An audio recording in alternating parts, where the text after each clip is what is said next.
What is going on, everybody? Welcome to leg 2 of our July 4th doubleheader with the reveal of the number 15 team in my 2019 NFL Power Rankings, the hype team of the 2019 offseason, the Cleveland Browns. And despite the fact that you can't turn on ESPN or NFL Network without hearing plenty of talk about this team, we treat all teams equally on this channel. And even though the point of this series is to really dive into teams that aren't getting discussed on the major networks, we still have to talk about this Browns team because, man alive, is the hype real. We're not just talking about this team having expectations to, have a winning season for the first time in 8 years, something like that. We're talking about not just making the playoffs, but actual Super Bowl winning expectations here.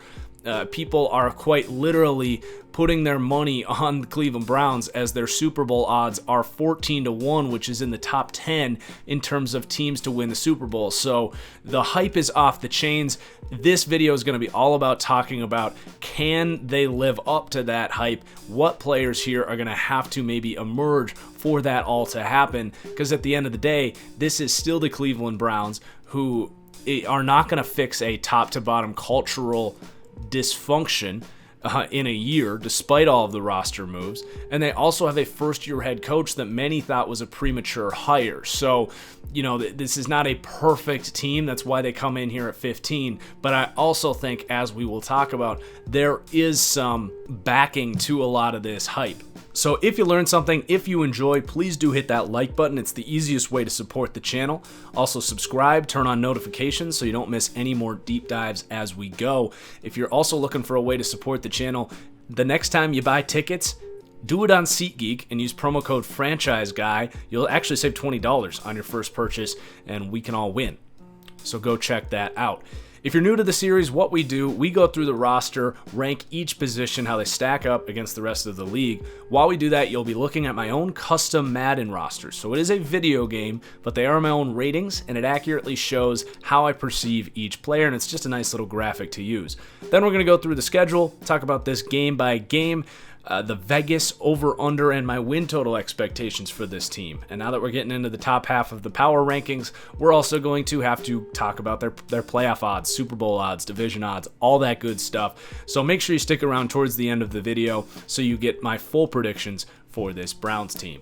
So as we said, this team had a crazy offseason. They bring in Kareem Hunt with off-field issues, but a top 10 running back in the league. They trade for Odell freaking Beckham. They have a blockbuster trade of a top guard for an edge rusher. They draft Greedy Williams in the second round, who many consider to be a total steal and the best corner in the class at a premium position there, cornerback. So a lot to talk about here with this roster, talking about these pieces, if Freddie Kitchen can do enough with this roster. So let's start with the quarterback position. And what kind of analyst would I be if I came out here and tooted my own horn about saying that the Jags were going to miss the playoffs last year, telling people to bet their house on that, saying that the Eagles at 66-1 to win the Super Bowl when you could get those odds before they went on to win the Super Bowl? I can't sit here and be proud of that without also admitting when I'm wrong and taking in new information and letting my opinion change based on what we have to see.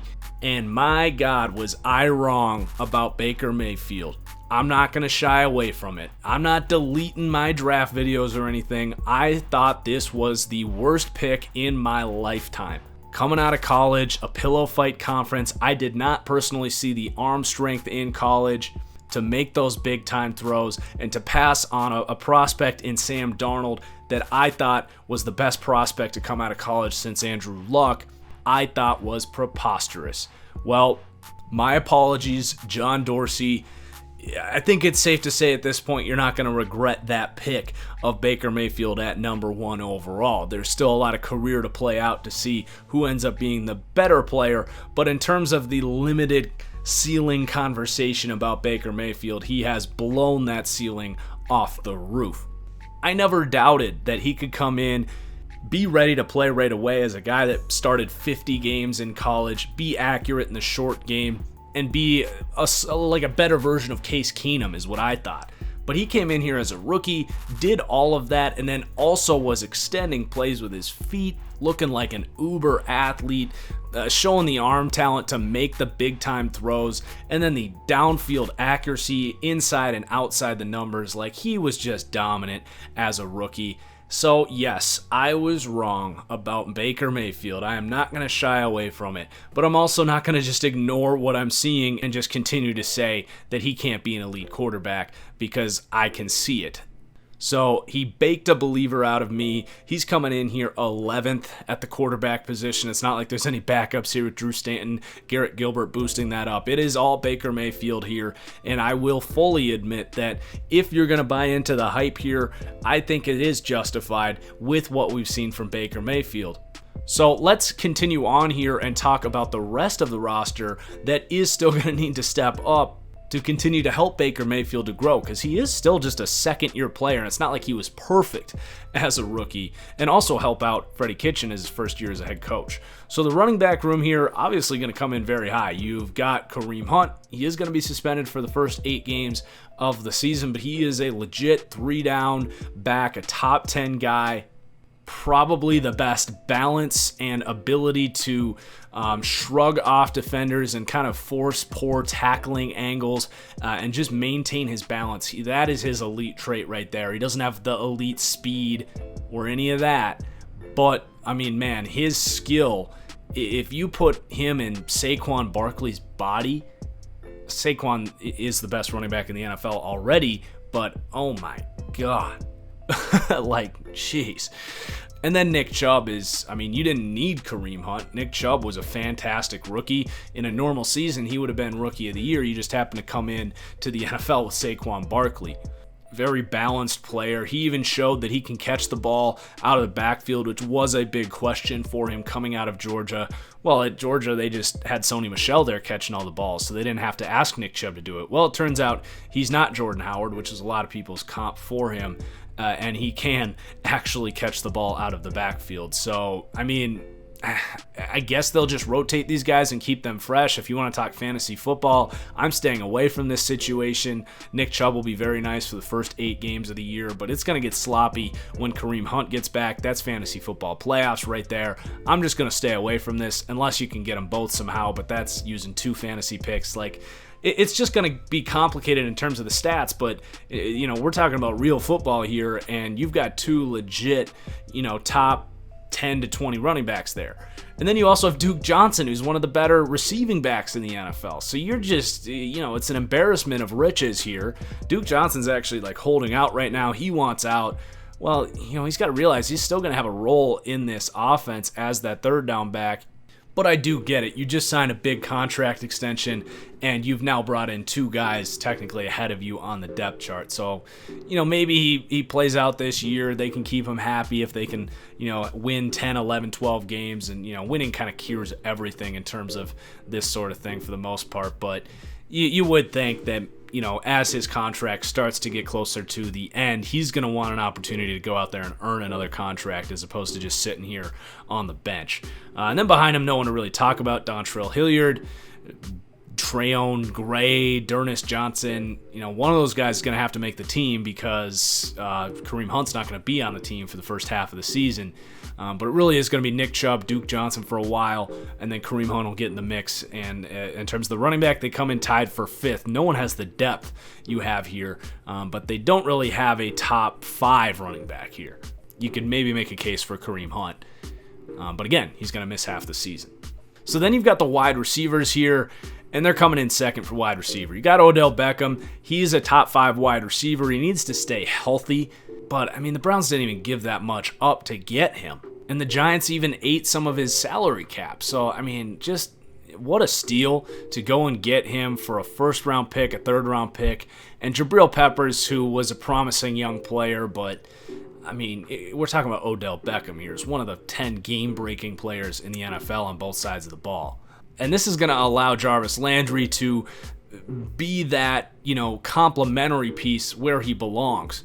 The one thing I will add here about Jarvis Landry is when they paid him $16 million a year, which is like wide receiver 1 money. That's like almost as much of a cap hit as Odell Beckham's going to be here.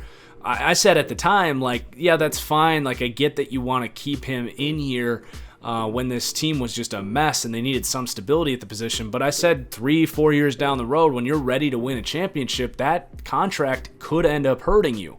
And I think we might start to have that conversation, in a year or two, as he really is just a slot wide receiver, which is not worth $16 million. But for now, they've put this roster together. We're not really breaking down the future 2, 3, 4 years from now when they got to pay Baker, when these contracts start to be a mess. And just like all great teams, eventually this awesome-looking roster will start to fall apart a little bit.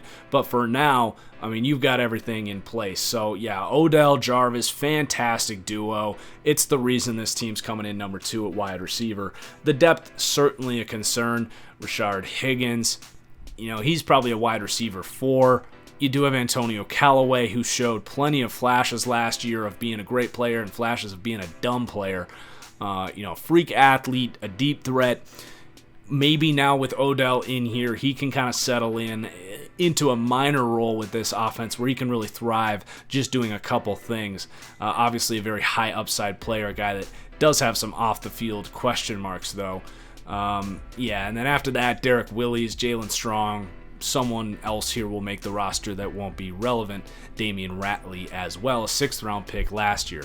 And then you also got to mention David Njoku at tight end, who is going to play a factor here now. He's still trying to figure everything kind of out. He's had ups and downs. He's been plagued by drop issues. He's still developing a little bit as a blocker, but a fantastic young rising tight end. I'd expect now with some of that pressure taken off with Odell Beckham, he's really just going to make all of these guys better, help them separate, and just reduce what they have to do and let them focus best on what they do well. So David Njoku is going to be probably a touchdown machine here in the red zone and going to be a nice short to intermediate weapon for Baker Mayfield as well. And then you've got some decent depth here as well. Seth DeValve can play. He's a 4th-round pick in 2016, decent athlete. And then they also signed Demetrius Harris, who's kind of been under the shadow of Travis Kelce in Kansas City, but he's a freak. 6'7", former basketball player, so he's got that jump ball ability. You can line him up in the slot as well, and he is just a burner as well at 6'7", so he's going to be a weapon. I wouldn't be surprised if he makes a few big, meaningful plays for this team throughout the season. So the wide receiver room as a whole coming in second. The duo of Jarvis and Odell, probably the best wide receiver duo in the NFL right now. You could maybe throw the Vikings into that conversation, but I don't know who else you're really thinking about there unless I'm forgetting someone. You also have the freak tight end. You got a guy like Antonio Callaway who can be a nice role player here. Got to stay healthy because the depth isn't the best at wide receiver. And you still got a young quarterback there that's going to lean on these guys a little bit. But, man, it's looking good in terms of the passing game here. And then you talk about the offensive line, and this is where the Browns fans are going to come at me because I ranked them 15th. I ranked the Browns 15th and the offensive line 15th. And if you're going to make the case that I am low on this Browns team at 15, which sounds crazy, but you just might be right, it's because this offensive line is going to take a pretty big step back from being a top 5 offensive line last year. Did you hear me, Browns fans? I recognize that you had a top 5 offensive line last year. I hear you. Let me explain why this offensive line that was critical for Baker's development to give him some of the best pass protection in the NFL, if not the best, and was a dominant run blocking unit that helped open up this run game for Nick Chubb last year. So I see them taking a pretty nice step back here. There's a couple reasons for that.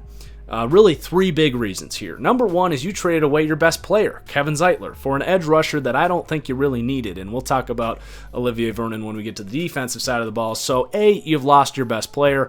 Obviously, Joel Bitonio, a fantastic left guard, J.C. Treader, a good center, but you're going to be replacing that 3rd interior starter with a 2nd-round pick last year who, couldn't win the left tackle position. That's fine. He's a guard anyway. And he could be good, I'll give you that, but it is a question mark there at right guard with Austin Corbett. So that's reason number 1. Reason number 2, and if you are a fan of any other team, literally any of the 31 of the other 32 teams in the NFL, you are going to hear this stat and be incredibly jealous. And maybe I'm just jealous too, but from left guard to right tackle, I kid you not, they didn't have a preseason starter miss a single snap from left guard to right tackle. And then once Greg Robinson ended up winning out the left tackle position, he didn't miss a snap from week 9 to week 17. So for the second half of the season, when this team started winning games, they had unbelievable, unsustainable amounts of health and continuity on this offensive line, and continuity is the most important thing for offensive line production. That's not gonna happen again, Cleveland. If it does, I'll be wrong, and this will be a top 5 offensive line. But at some point, you are gonna have some adversity here, and it can't all be, easy sailing. And then the third reason here is Greg Robinson himself. It would be easier to list the teams that Greg Robinson has not played for than the teams that he has. He has been bounced around this league. He came into a perfect situation last year with an unbelievable interior combination and played well. Not very well, not great. He played well. Very well by his career standpoint, but he is by no means some rock at left tackle. I mean, gosh, this guy's career has been a wreck. And then all of a sudden, after we see him in a perfect scenario for 7 weeks, play at a decent level, we're going to just guess that he's going to protect Baker Mayfield's blind side. And it's not like Chris Hubbard at right tackle is some all-star either. So the tackle positions here are a major concern. Right guard, you're going from an all-pro top 4 guard in Kevin Zeitler to a second-round pick last year out of Nevada. Could be good, but we don't know. J.C. Shredder's a good player, and Joel Bitonio's a freak. And then you also have some depth here. Eric Kush, a versatile interior guy. Brian Witzman has started games. Kendall Lamb, a veteran from Houston that was kind of their best tackle last year, for whatever that's worth, coming out of Houston. So, yeah, you have some depth, which is certainly nice, and it's going to boost competition a little bit. But I will stake my house that Baker Mayfield is going to have a little bit of adjustment at some point this year to being under a lot more pressure. And if there is a reason I'm lower on this Browns team, it is because of the decrease in how I project this offensive line. And I think that's all perfectly fair. So the offense as a whole, going to come in 12th. You do have a top 11 at worst grade for quarterback, running back, wide receiver. The offensive line's not bad at 15th. I just don't think it's going to be as good as it was last year. You don't necessarily know what you expect from Freddie Kitchens as a play caller, first-time head coach. So they are going to come close to that top 12 ranking. If a couple things go right, if Austin Corbett can be a very high-caliber starting right guard, if Greg Robinson is the player he was last year, if you stay healthy on that offensive line, if the play calling is good here with Freddie Kitchens, this will most likely be a top 10 offense. They're not that far away from that. And then you flip over to the defensive side of the ball, starting with the interior defensive line, the run defense here. We've been preaching that run defense, not all that important. They add Sheldon Richardson. He's actually probably better as a pass rusher than as a run defender. I would expect him to kind of rotate on first down. They've got Trayvon Coley, obviously Larry Ogunjobi, going to be kind of their 3-down starter on the inside for the most part. But Brian Price, Carl Davis, these guys will rotate on first down. And, the run defense will be fine here. They're not going to lock anyone down, but they'll do their job for whatever they need to do. Joe Schobert's a good impact in the run defense as well. Christian Kirksey at linebacker. So let's not really spend any more time on the run defense. Let's transition to this pass rush, which is much more interesting. Myles Garrett, that's where it all starts. And, a big thing about having an elite defense, you can have a nice top 10 defense, scheme things up, and, have a good depth and get a really nice solid defense, hold teams to about 20 to 24 points a game. But one requirement of having an elite defense, in my opinion, is to have a Khalil Mack, Aaron Donald, J.J. Watt in his prime. You can make a case for Calais Campbell a couple years ago for the Jags. You need that elite edge rusher or an interior rusher. You need that elite pass rusher that can get you 80-plus pressures. It's kind of the mark there, in my opinion. And Myles Garrett, I think, is poised to finally do that this year. Had 67 pressures last year. I think he can get to that mark of being one of the 5 best pass rushers in the NFL. He was on our list of breakouts last year. I don't know if he met that or not. He is just a fantastic player, and he's going to have a little more help here now with Olivier Vernon and Sheldon Richardson getting after the quarterback. So you obviously love what you have in Myles Garrett, and he's going to help out this tied for 5th ranking. And then they go out and get Olivier Vernon, which on paper is going to look like one of the best edge rush combinations in the NFL, and it certainly is. Now, Vernon, in my opinion, an overrated player. I had always said in New York, even going back to when this defense was dominating, that, he's a high-end number 2. I would not want him to be my number 1 pass rusher. So now he is going to come into that role, and he is damn good for a number 2 edge rusher. Do not get me wrong. But the reason I criticize that trade is we don't know how good Austin Corbett is. They have a better idea of it because they've seen him in practice, but there's no way to truly know until you see him in real game action. And the other thing is Vernon's a nice player, and this adds some security in terms of depth, but if I start Anthony Zettel on 1st and 2nd down, who's something just shy of Olivier Vernon as a run defender, and then you bring in Jannard Avery on 3rd down, who's kind of a flex outside linebacker, but he is a pass rusher. He's just a weird size at 6 feet 250. Kind of fell in the draft to the 5th round because of that, but his straight line power, you can make a strong argument that he's a better pass rusher than Olivier Vernon. He's more explosive. Coaches aren't going to like that he's 6 feet tall, but, you look at his pressure rate last year. He had 42 pressures on 336 snaps. That's 12.5%. Olivier Vernon last year, in what was, by the snap, a career year for him. He was really good last year, but he's a year older now, and, there's natural regression. This was a career year for him, was at 11%. 46 pressures on 414 snaps. So, yeah, you get some added depth there, but it's not a trade I would have made. Not when you already had Jannard Avery, who looked fantastic pressuring. You've got Myles Garrett. You now have Sheldon Richardson, who's going to add some nice pressure on the inside. It's just a huge risk to make to trade away one of your best players and a player that was a extremely positive impact on your team last year. So you love a lot of the moves this team has made, but that one really stood out to me as a poor decision to go and get Olivier Vernon. Who I think is going to be a little overhyped here when you start to hear people say this is the best defensive line in the NFL. It's very good. It's certainly in the top 10, but I would not put it in the same conversation for some other lines out there. And Larry Ogunjobi can do some things as a pass rusher as well. Again, it comes in tied for 5th. I'm not trying to take a dump on this pass rush.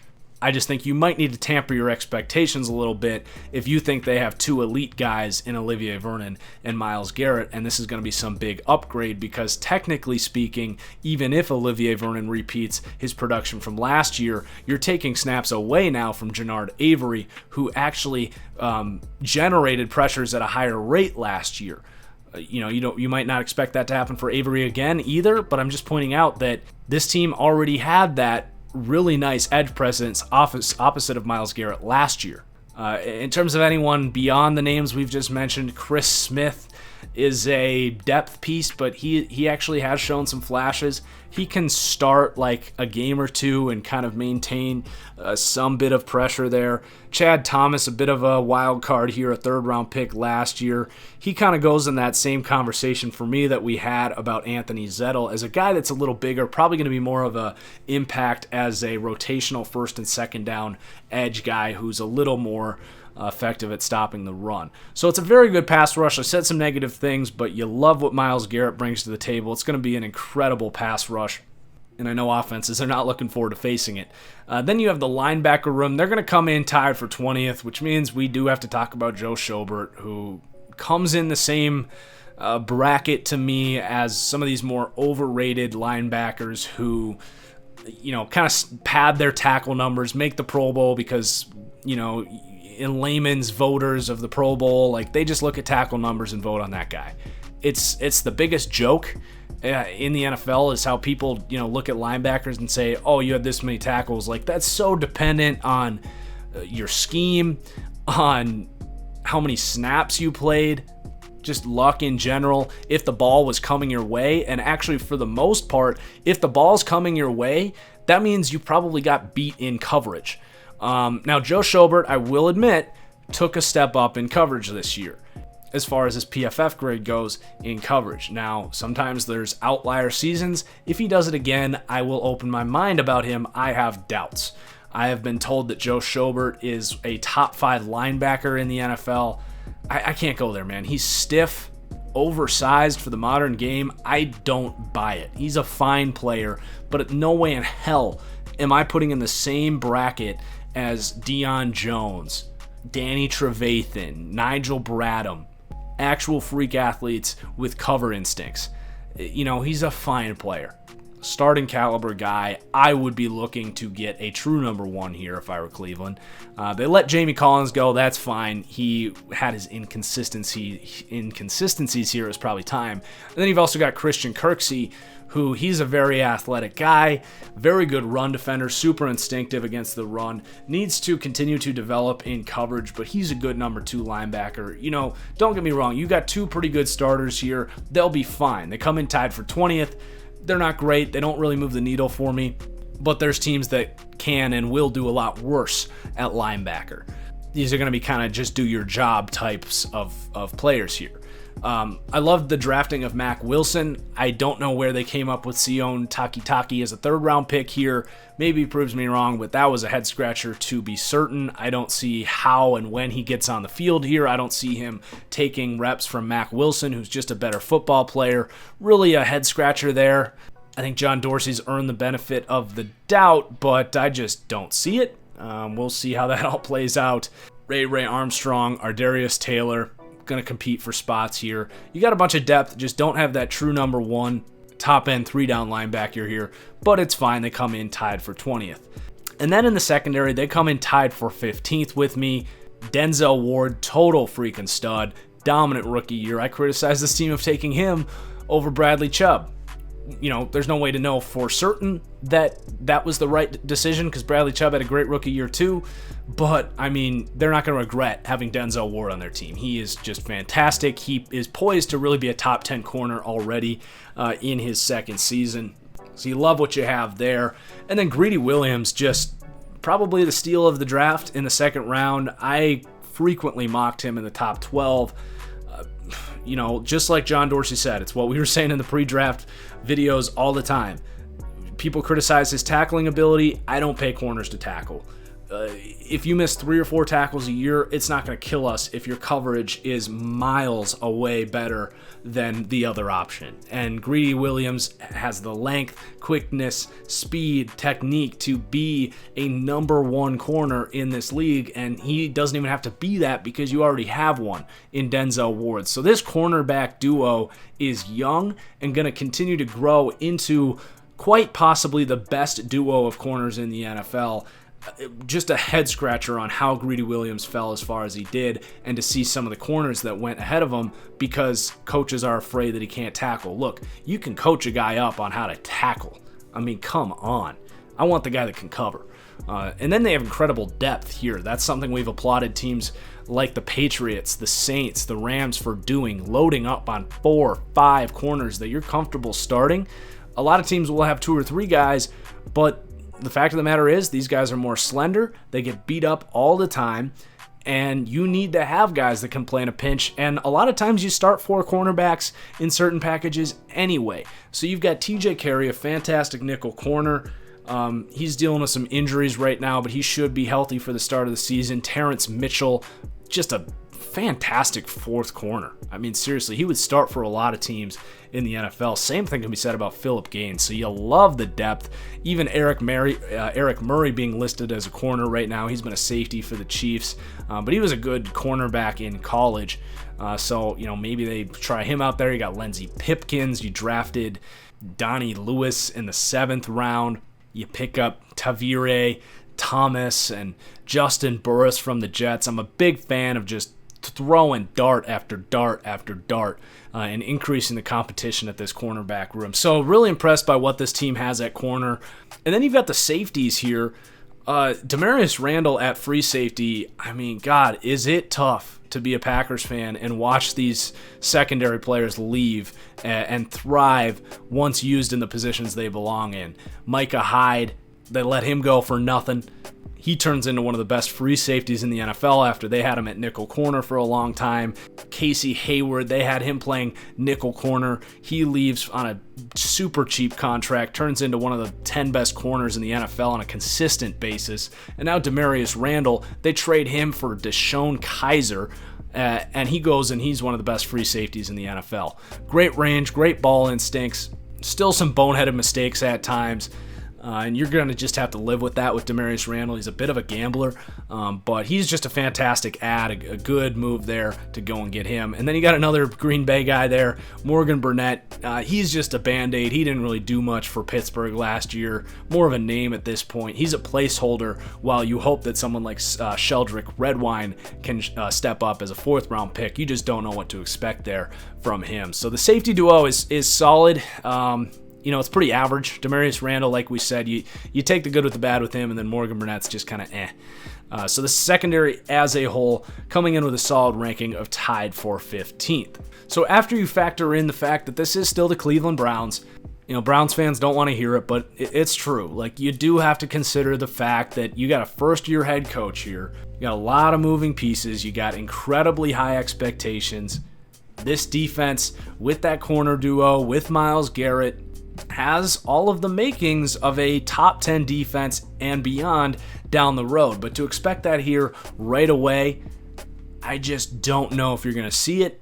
You love the addition of Greedy Williams, but beyond that, I think we see a pretty similar defense to what we had here. We also didn't mention the loss of Jabril Peppers that, he actually did have a really good season here for Cleveland last year, and they're downgrading there at that strong safety position in a big way with Morgan Burnett. So the defense as a whole coming in 19th. So let's move on and talk about the schedule. You probably don't really have any idea of what I'm going to say about this team at this point because I've had some positive things to say, some negative things to say. Am I buying into the hype of the Cleveland Browns? Do they get into the playoffs? Here we go. The schedule, their over-under is 9 wins, and I say yes. At 10-6, it should be enough to at least get this team into the wild card. Now, we do rank them below the Pittsburgh Steelers, a deep dive of them still to come. But this schedule, it is going to help this team out. This is easily the easiest schedule we've had to this point in this series. So you start at home against Tennessee. This crowd's going to be just unstoppable. Like, I'm sorry, Tennessee, you don't stand a chance. Like, I will be betting on the Cleveland Browns that week. That crowd is going to be utterly ridiculous. Then you have to go to the Jets. That's their home opener, and they're going to be pretty freaking pumped for that one. So I've got them starting 1-1. Certainly could win in the Jets, but I'm going to go with the Jets in that one. Then they got the Rams coming to town. Crowd's going to be rocking again. I think they can knock off the Rams here. I really do. Then you got to go to Baltimore, got to go to San Francisco. They can beat Lamar Jackson. They've done it already with Baker Mayfield. That could be a pretty quick theme as long as Lamar Jackson's there in Baltimore. Then you got Seattle at home, at New England, at Denver. Not the easiest stretch, but it's the second half of this schedule that really gets you pumped up because you got 5 home games, all of them against pretty bad teams other than Pittsburgh. Then you got at Cincinnati and at Arizona. We do have a record change prediction there for the Bengals. That Jonah Williams injury, backbreaker for that Bengals team. I think the Browns, in a must-win game to get into the playoffs, should be able to take care of a pretty flat Bengals team in Cincinnati. So we're changing the record prediction on that one right there. So I've got them going 10-6, going over. Now, there's not a whole lot of money to be made there because everyone's betting on the Browns right now, but I think they can get this thing done. They just have too much talent. They have the quarterback. They have the elite pass rusher. They have the coverage with those corners. They have all of the makings. As long as they can overcome some culture and continue to build this culture, I think this team should be fine. Now, that's where my optimism is going to stop.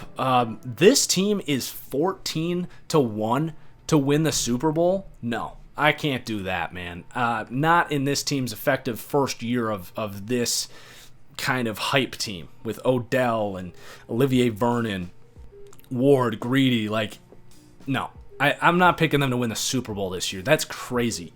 You fans are freaking crazy running to Vegas to get your bet slips in on the Cleveland Browns to win the Super Bowl before they've even won a significant game with Baker Mayfield as your quarterback.